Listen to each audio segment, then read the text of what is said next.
அனைவருக்கும் வணக்கம். இன்று வந்து நமக்கு நம்மளுடைய எண்ணூர் பிளான்ட் சம்மந்தப்பட்ட மீனவர்கள் அமைப்புலேருந்து வந்திருக்காங்க. 8 மீனவ அமைப்புலேருந்து வந்திருக்காங்க. அவங்களோட பேச்சுவார்த்தை இன்றைக்கி நடைபெற உள்ளது. ஏன்னா அவர்களுடைய நீண்ட நாள் கோரிக்கைகள் நிறையா இருக்குது. ஸோ அவங்களோட நீண்ட நாள் கோரிக்கைகளில் வச்சு அவங்களுக்கு தேவையான வேலைவாய்ப்புகள், பட் அவங்களுக்கு வந்து பிளான்ட்லேருந்து போகிற அவங்களுக்கு மீன் பிடிக்கிறதுக்கு ஒரு சில தடைகள் இருக்குதுன்னு சொல்லியிருக்காங்க. ஸோ அது குறித்தெல்லாம் பேச்சுவார்த்தை நடத்துவதற்காக அவங்களோட இன்றைக்கி பேச்சுவார்த்தை நடைபெற உள்ளது. வேறு ஏதாவது கேள்வி இருந்தால் கேட்கலாம். இல்லை, அவர்களுக்கு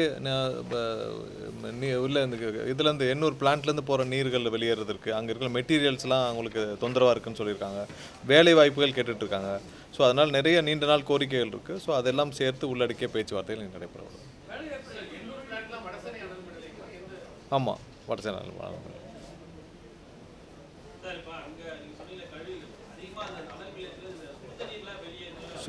சுடுதண்ணீர் வெளியேறுது.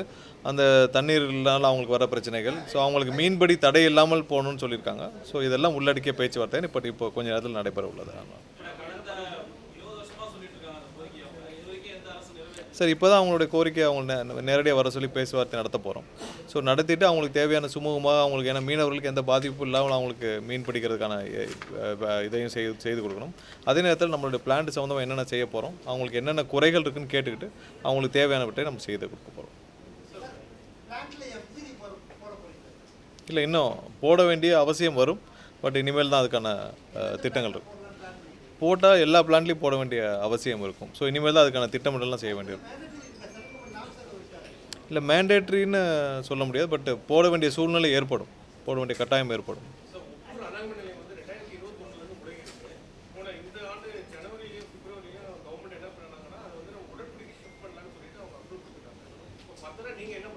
இன்னும் ஒரு சில வாரங்களில் முழு ஆய்வு செஞ்சு, உப்பூருக்கு முழு ஆய்வு செஞ்சு, ஸோ அதை திரும்ப துவங்குறதா எப்படின்னு சொல்லிட்டு கண்டிப்பாக முழு ஆய்வு செய்த பிறகு உங்களுக்கு தெளிவான ஒரு அறிக்கை வழங்கப்படும். பட் நம்ம இதை திரும்ப எடுத்து பண்ணுறதா தான் நம்மளுடைய நோக்கம் இருக்குது.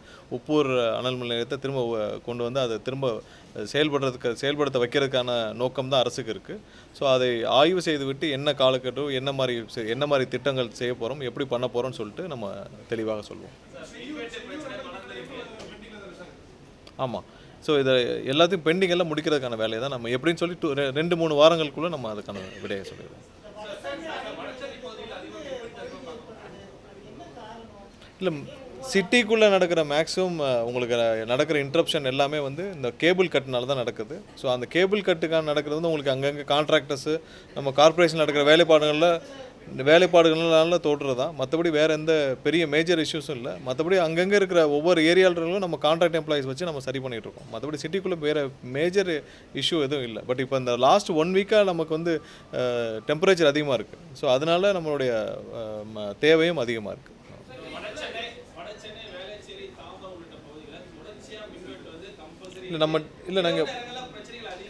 இல்லை, சின்ன சின்ன இடையூறுகள் தான் இருக்குது. அதை உடனே சரி செய்யப்படுது. ஒரு சில இடத்துல அந்த கேபிள் கட் ஆகிறனால நமக்கு வந்து 4 மணி நேரம் 3 மணி நேரம் தடை ஏற்படுது. ஸோ அதை உடனடியே சரி பண்ணுற வேலைகள் நடந்துட்டு தான் இருக்குது. ஸோ பெரிய அளவிலான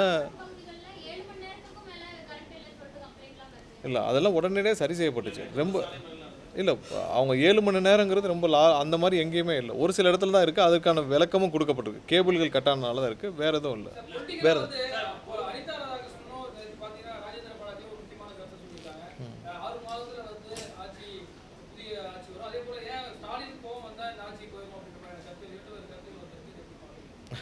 எனக்கு என்னமோ திமுக அதிமுக 2 கூட்டணிக்கு ஒருங்கிணைப்பாளராக திரு KT ராஜேந்திர பாலாஜி, அனிதா ராதாகிருஷ்ணன் தான் இருக்க போகிறாங்கன்னு நினைக்கிறேன். ஏன்னா அவங்க 2 பேர் தான் அந்த ரெண்டையும் சேர்த்து வச்சு பேசுகிற மாதிரி இருக்குது. ஸ்டாலின் கோவப்பட்டா இல்லை ஸ்டாலின் கோவப்பட வேண்டும் என்று திரு KT ராஜேந்திர பாலாஜி ஆசைப்படுவதும், இல்லை அனிதா ராதாகிருஷ்ணன் பேசுவதும் 2 பேருடைய கூட்டணிக்கும், திமுக அதிமுக 2 பேர் கூட்டணியாக இருக்க போகிறதுக்கு இவங்க 2 பேர் தான் வந்து பிராண்ட் அம்பாசிடராக இல்லை ஒருங்கிணைப்பாளராக இருக்க போகிறாங்கன்னு தெரியல. இவங்க என்ன முயற்சி எடுத்தாலும் இதில் ஒன்றும் அசைய போகிறதில்ல. ஸோ KT ராஜேந்திர பாலாஜி அடுத்த உள்ளாட்சி தேர்தலுக்கு வரைக்குமே அவர் வந்து எங்கே இருக்க போகிறான்னு தெரியல. இங்கே சவுத்தில் வந்து அதிமுக எங்கேயுமே வந்து கிளை கழகம் வரை அதிமுகன்ற கட்சியே இல்லாமல் தான் இருக்குது. அதிமுகன்ற கட்சி வந்து அவங்களுடைய மாவட்ட அளவில் தான் இருக்கா தவிர அதுக்கு கீழே யாருமே நிர்வாகிகள் எங்கேயுமே இல்லை. தென் மாநிலங்களில் எங்கேயுமே தென் மாவட்டங்களில் எங்கேயுமே இல்லை. ஸோ அந்த சூழ்நிலை தான் இருக்குது. வேறு எங்கேயுமே உங்களுக்கு கட்சியில் என்ன செய்கிறோன்னு தெரியாமல் ஒவ்வொரு முன்னாள் அமைச்சர்களும் ஒவ்வொரு மேடையை போட்டு ஒரு 10 பேரை வச்சுக்கிட்டு என்ன பேசணும்னு தெரியாமல் ஒவ்வொருத்தரும் பேசிகிட்டு இருக்காங்க. அவங்க பேசுகிறது அவங்களுக்கே புரிஞ்சு பேசுகிறாங்க தெரியல. ஒவ்வொருத்தரும் நேற்று பார்த்தீங்கன்னா எல்லா முன்னாள் அமைச்சர்களும் சேர்ந்து ஆளுக்கு ஒன்று பேசிகிட்டு இருக்காங்க. ஸோ அவங்க தெரிஞ்சு தான் பேசுகிறாங்களா தெரியாமல் பேசுகிறாங்கன்னு தெரியல. ஸோ அவங்கெல்லாம் ஒருத்தர் சொல்கிறாரு மோடியை கூட்டிகிட்டு வந்து இல்லை பாரதிய ஜனதா கட்சி பார்த்துக்கோங்கன்னு சொல்கிறாரு. ஸோ அவங்க பாரதிய ஜனதா கட்சி பார்த்துக்கிறோன்னு சொல்கிறதுக்கு அதிமுகன்ற ஒரு கட்சி இருக்குது. ஸோ அவங்க வந்து எடப்பாடின்ற ஒருத்தர் வந்து கட்சியில் இருக்காரானே அவங்களுக்கு ஞாபகம் இல்லை. அந்த கட்சிக்கு ஒரு பொதுச்செயலாளர் இருக்கான்றதே அவங்க கட்சியில் யாருக்கும் நம்பிக்கை இல்லை. அதனால் ஆளாளுக்கு ஒரு சைடில் வச்சு ஒருத்தர் ஸ்டாலின் வரணும்னு நினைக்கிறார், இன்னொருத்தர் பாரதிய ஜனதா கட்சி பார்த்துக்குன்னு சொல்கிறாரு. அப்போ அதிமுகன்ற கட்சியில் இருக்காரா இல்லை அந்த கட்சிக்கு ஒரு பொதுச்செயலாளர் இருக்கான்றது அவங்க கட்சியில் இருக்கவங்களுக்கே தெரியாமல் தான் இருக்குது.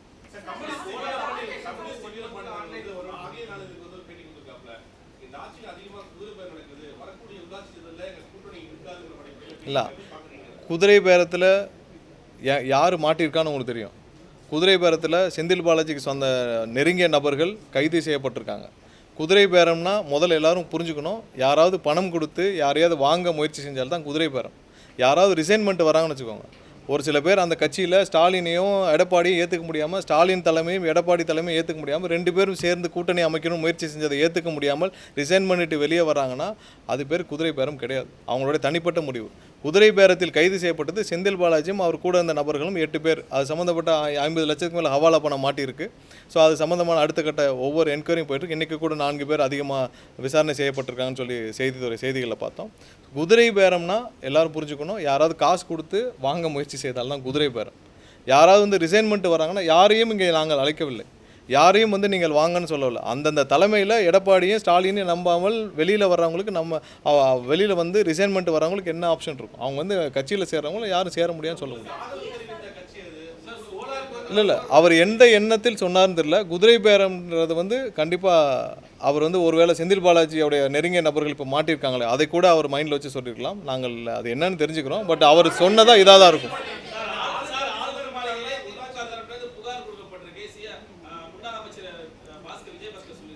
இல்லை திமுக தரப்பில் வேறு என்ன செய்ய முடியும்?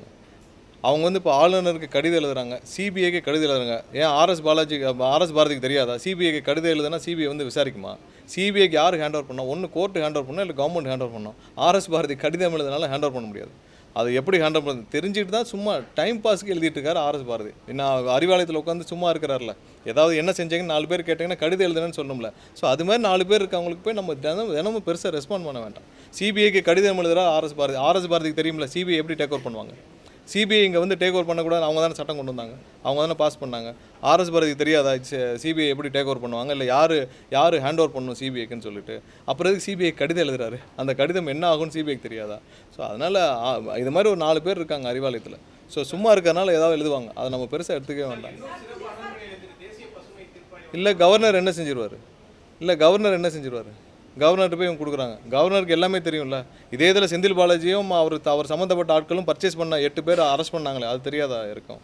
ஸோ கண்டிப்பாக இங்கே வந்து என்ன நடக்குதுன்னு எல்லாருக்கும் தெரியும், மக்களுக்கு தெரியும், எல்லாருக்கும் தெரியும். யார் பர்ச்சேஸ் பண்ண முயற்சி செஞ்சாங்க தெரியும், யார் இங்கே வந்து விலைக்கு வாங்க எங்களுடைய எம்எல்ஏக்களை விலைக்கு வாங்க முயற்சி செஞ்சாங்க தெரியும்.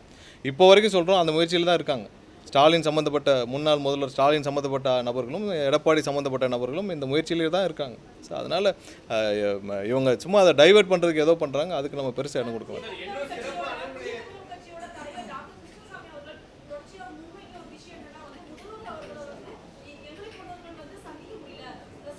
இல்லை இன்றைக்கி அதிகபட்சம் இன்றைக்கி தலைமைச் செயலகத்துலேருந்து எல்லாரையும் சந்திக்கிற ஒரே முதல்வர் எனக்கு தெரிஞ்சு நம்மளுடைய முதல்வர் மட்டும்தான். இதுக்கு முன்னாடி எல்லாரும் தலைமைச் செயலகத்தில் ஒரு மணி நேரம் வருவாங்க, ஏதாவது நிகழ்ச்சியை தொடங்கி வச்சுட்டு போயிடுவாங்க. அதிகபட்சம் காலையில் 9 மணிலேருந்து சாயந்தரம் 5 மணி 6 மணி வரைக்கும் தலைமைச் செயலகத்தில் எல்லாரையும் சந்திக்கிறார்.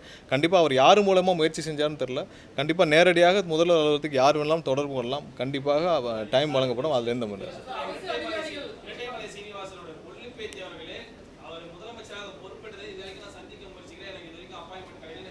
இல்லை அதான் சொல்கிறேனே, நீங்கள் எல்லாம் பத்திரிகையாளர் இருக்கீங்க, யார் மூலயமா அப்ரோச் பண்ணால் முதல்வர் அலுவலகத்துக்கு தொடர்பு கொண்டால் அப்பாயின்மெண்ட் கிடைக்கும்னு தெரியும். தினமும் முதல்வர் எல்லாரையும் சந்திச்சுட்டு தான் இருக்கிறார். உங்களுக்கு தெரியும் யாரை சந்திச்சுட்டு இருக்காங்கன்னு. அதில் ஒரு சில பேர்கள் அவங்க தொடர்பு கொள்ள முடியாமல் இல்லை யாரை மூலமாக தொடர்பு கொள்ள தெரியாமல் இருக்கலாம். பட் அவங்களுக்கு கண்டிப்பாக முதல்வர் அலுவலகத்துக்கு தொடர்பு கொண்டால் கண்டிப்பாக அப்பாயின்மெண்ட் கிடைக்கும்.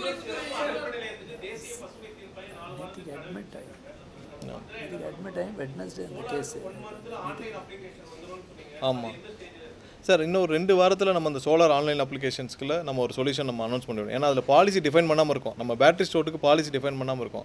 மற்றபடி எக்ஸிஸ்டிங் சோலார் அப்ளிகேஷன்ஸ் எல்லாம் நம்ம கொடுக்க ஆரம்பிச்சிட்டோம். ஏன்னா எங்கெங்கெல்லாம் லோட் ஃப்ளோ ஸ்டடி பண்ணியிருக்காங்க அங்கெல்லாம் லோட் அவைலபிளாக இருக்கா இல்லை எல்லாம் இருக்கா. ஏன்னா முன்னாடி நிறைய அப்ளிகேஷன்ஸு கொடுத்து வச்சுருந்தாங்க, அதெல்லாம் லோட் ஃப்ளோ ஸ்டடி கிளியராக பண்ணி எங்கெங்கெல்லாம் அவைலபிள் இருக்கோ அது தக்கன கொடுக்க ஆரம்பிச்சிட்டாங்க. விரைவில் எல்லாமே கொடுத்து முடிக்கப்படும். ரீபவரிங் இல்லை ரீநேமிங் எல்லாம் வந்து ஒவ்வொன்றா கொடுக்க ஆரம்பிச்சிருக்காங்க. அதெல்லாம் ஒன்றும் தடையெல்லாம் போயிடுச்சு.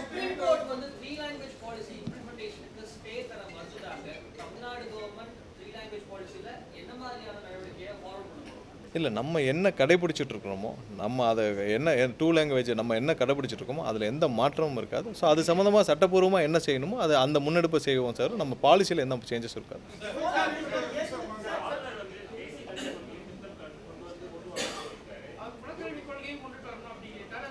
பாருங்க, யார் என்ன சொல்லலாம், நம்மளுடைய பாலிசியில் மாற்றம் இருக்குது. அவங்களுடைய விருப்பத்தை சொல்லலாம், ஆளுநர் சொல்லலாம், ஒன்றிய அரசு சொல்லலாம், எல்லாரும் அவங்களுடைய விருப்பத்தை சொல்லலாம். பட் நம்மளுடைய பாலிசியில் முதல்வருடைய பாலிசியில் எந்த சேஞ்சஸும் இருக்காது.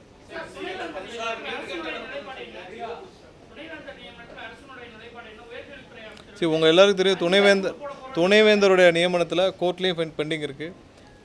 இது எல்லாமே கவர்னர்ட்டையும் பெண்டிங் இருக்குது. சட்டப்பூர்வமாக நம்ம அதை வந்து ஹைகோர்ட்லேயும் பேசிகிட்டு இருக்கோம். கண்டிப்பாக இப்போ வந்து 5 பேர் கொண்ட குழுவை நம்ம ப்ரப்போஸ் பண்ணியிருக்கோம். இதில் ஏதாவது முடிவுகள் வந்தால் உடனடியாக நியமிக்கப்படும். நம்ம இதுக்கெல்லாம் இப்போ ஒரு பீஸ்ஃபுல்லாக ஒரு சொல்யூஷன் வரணும்னு தான் நம்ம எல்லாம் முயற்சி செஞ்சுட்ருக்கோம். ஏன்னா வர ஜனவரி மாதத்தில் எல்லா யூனிவர்சிட்டிலையும் துணைவேந்தர் இல்லாத ஒரு நிலைமை ஏற்படும். ஸோ இதுக்கு கண்டிப்பாக ஒரு சுமூகமான ஒரு தீர்வை எட்டக்கூடிய வகையில் ஒரு 5 நபர் உள்ள ஒரு செலக்ட் கமிட்டியை கொண்டு வரதுக்கான முயற்சிகள் எடுத்துகிட்டு இருக்கோம். இல்லை அது முதல்வர் அலுவலகம் சம்மந்தப்பட்ட விஷயம். வேறு இல்லை, அதற்கான முயற்சிகள் நடந்துகிட்ருக்கு. ஃபைனலைஸ் ஆனோன்னு சொல்கிறோம். ஸோ அந்த மாதிரியான முயற்சிகள் நடந்து துணைவேந்தர் நியமிக்கப்பட்டு இந்த அனைத்து நம்மளுடைய யூனிவர்சிட்டி எல்லாம் சீரமைக்கப்படணும். நிறைய பெண்டிங் போஸ்ட் இருக்குது, நிறைய பேர் கான்வெகேஷன் நடக்காமல் இருக்குது, நிறைய பல வருஷங்களாக எல்லாம் பெண்டிங் இருக்குது. இது சீரமைக்க வேண்டும் என்று கேட்டுக்கிறேன்.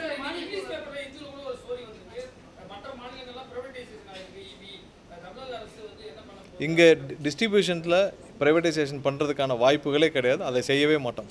நன்றி.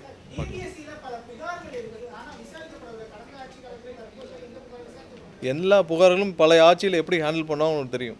அவங்க வந்து சொல்லுவாங்க, செய்ய மாட்டாங்க. பட் இந்த ஆட்சியில் என்னென்ன புகார்கள் இருக்கோ அனைத்திற்கும் விரைவாக நடவடிக்கை எடுக்கப்படும். நிறைய புகார்கள் வாங்கப்பட்டிருக்கு, எல்லாமே அப்பப்போ வந்து விசாரணை நடைபெற்றிருக்கு. இப்போ கடந்த வாரத்தில் 2 புகார்கள் இருக்குல்ல, சிங்கப்பூர்லாம் போயிட்டு வந்தார். அதெல்லாம் இந்த புகாரின் அடிப்படையில் தானே. பல வருஷம் பெண்டிங்கில் இருந்ததெல்லாம் வந்து ஒரே வாரத்தில் எஃப்ஐஆர் ஃபைல் பண்ணி சம்மனும் அனுப்பப்பட்டு சம்மன் போகிறது தெரிஞ்சு சிங்கப்பூருக்கும் போயிட்டு வந்துட்டார்ல. ஸோ அந்த மாதிரி எல்லாமே துரிதமாக நடவடிக்கை எடுக்கப்படும். நன்றி. இல்லை, நடந்துகிட்டே இருக்குது. ஒவ்வொரு கலெக்டர்லையும் இல்லை ஒரு பெரும்பாலும் முடிஞ்சிருச்சு. ஒரு சில இடத்துல பெண்டிங் இருக்கிறதெல்லாம் வந்து திரும்பவும் நியமிக்கப்பட்டு வந்துடும். மாவட்டத்தில் ஒரு சில சப்கோர்ட்டு இல்லை இந்த மாதிரி சின்ன இடத்துல பெண்டிங் இருக்கும். ஸோ அதெல்லாம் முடிஞ்சிருக்கு. 80% நடைபெற்று 80% நியமிக்கப்பட்டு முடிவடைஞ்சிருச்சு. ஒரு சில இடங்களில் வந்து அங்கங்கே பெண்டிங் இருக்குது, ரிஜெக்ஷன் வந்திருக்கிறதெல்லாம் திரும்ப மாவட்ட ஆட்சியர் வேலிடேட் பண்ணி ப்ரப்போஸ் பண்ணிட்டு இருக்காங்க.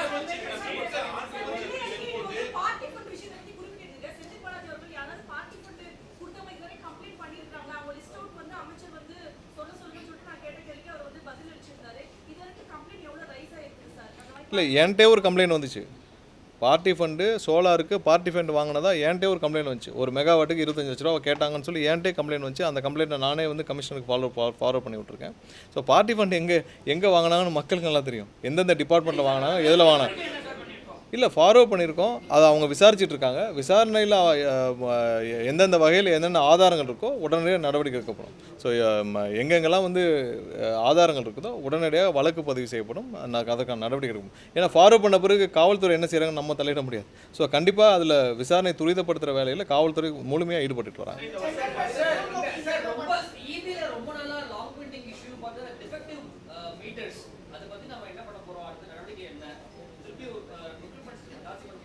இல்லை, ப்ரொக்யூர்மெண்ட்ஸு கண்டிப்பாக ரெகுலராக நடந்துகிட்டே இருக்குது. மீட்டர் ப்ரொக்யூர்மெண்ட் நடந்துகிட்டே தான் இருக்குது. ஸோ இன்ஸ்டலேஷனில் டிலே இருக்குது. ஏன்னா அதில் நமக்கு இங்கே பற்றாக்குறை இருக்குது, எம்ப்ளாயீஸ் பற்றாக்குறை இருக்குது. ஸோ ரெக்டிஃபை பண்ணப்பட்டு சீக்கிரம் அதை செய்யப்படும். நன்றி. இல்லை, ஒரு வாரத்தில் அப்ரூவல் கிடச்சிரும், பண்ணிடலாம். நன்றி.